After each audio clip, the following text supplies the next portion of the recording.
This is our ECEN 404 final showcase. Our project is Smart Mirror. To summarize it, our objective was to build a low-cost smart mirror that allows a user to scan their face and be given recommendations for tender loving care, as well as updates on their changes in mood. We have a solution that we've developed, as you can see on the picture here. It's a two-way mirror that features a display module. On the display module, you'll be able to see results such as the AI results, the mood change, and the TLC recommendations, as well as data from a sensor suite that can be placed outside, and data from the API considering the time and the weather forecast. So to start with the sensor suite, this is separate from the main mirror module. The picture of it is located up here. One of the main reasons that it was made and its best value is its three power sources.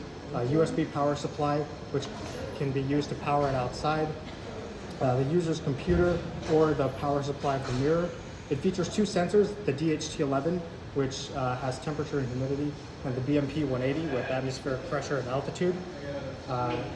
This data is read by the sensor suite's ESP32 and communicates via Wi-Fi to the mirror's ESP32, which is connected to the Raspberry Pi and then outputted onto the display module. Okay, so my name is Cole Chastain and I did the main board and peripherals for the smart mirror. You can see that the camera configuration is user controlled, so the user can adjust the camera due to their light, brightness, or sharpness.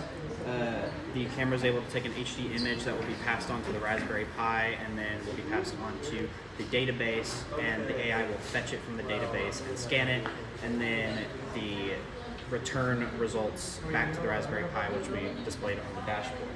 It's connected to the ESP32 to receive the sensor suite data over Wi-Fi, and then communicates over Wi-Fi with the Raspberry Pi to display that data on the dashboard. The display module is always on while the mirror is powered and displays the dashboard data with time, notifications, the AI results, and the sensor suite data. And the camera is how we are able to take a facial scan of the user, and it is able to self-adjust and autofocus depending on a user's location. So the AI facial scan, what it does is it takes images that upload. Well, it takes, so the smart mirror, what it does is it takes images with its camera, then those images get uploaded onto different folders in the database. Then those images get processed through the AI. The AI facial scan crops, resizes them, and outputs the results, the facial prediction, TLC, mood changes, or appearance comments on the output collection in the Firebase, and while it's processing it, it pre-processes and does all those things, crops it, and then all the predictions, the prediction results, they're also accessed once you hit the endpoint as well. Whether it's the dashboard or whether it's the app.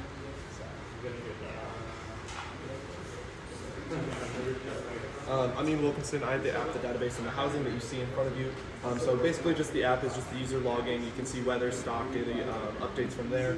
And then there's a couple pages that you can go to. You can take a new scan with the mirror, you can take a scan just from the app, and then you can look back at your previous scan and see what your previous results are. From there, everything that's taken with the camera is then sent to a Firebase, then sent to the AI module to receive back in the Firebase as well, and then displayed on the module. Okay, and moving into a demo, so as you can see on the app, we have a weather update page or a stock updates, just so when the user logs on, they can get some news or current news updates for anything that maybe they're interested in on that day.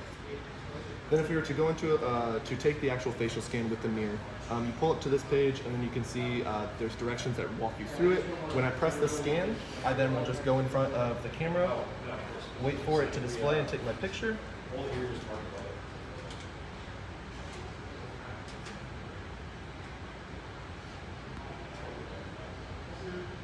Now you can see that I did take my picture, and now we will wait for the results to come back.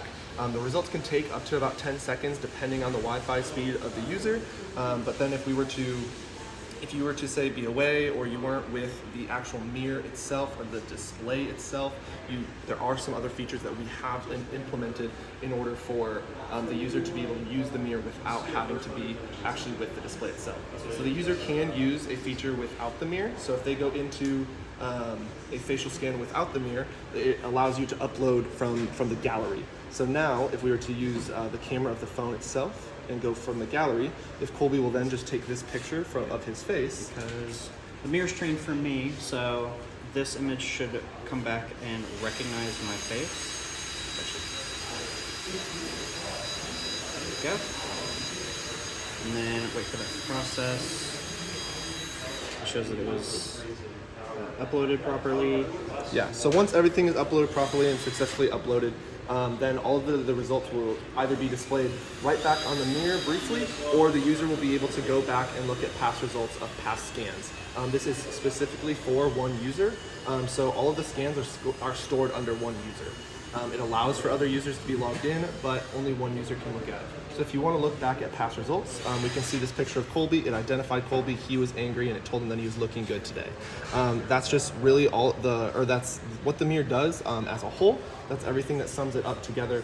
And like I said, when we were doing all of our integration testing, all of our system results, everything that you see in front of you is pretty much internet-based, or it's internet dependent. Everything relies on how fast the Wi-Fi speed or the internet speed of the user is, because everything relies on that internet speed. When we update straight to the database from the phone, it's pretty instantaneous. But when it's coming from the camera to the database to the AI and back from the AI, it could take up to 10 seconds, give or take, depending on that Wi-Fi speed. So now Colby wants to show you some of the stuff that he also implemented into the display as well. Yes, so the mirror is based on a Raspberry Pi computer, which is normally a basic desktop computer, and when you boot it up, it would just open to a GUI desktop based on Linux. Instead of that, I had to do a workaround where if I turn it off and back on again, in a couple minutes, or not in a couple minutes, but in a couple seconds, we'll see it reboot. And instead of booting to that desktop, we'll see it boot to our own application environment where it's able to display that dashboard, open the server to receive the command from the phone to take scans, and able to display the AI results coming back from the AI's endpoint. So it looks like it's powered on. It is. And there we go. You can see the dashboard there.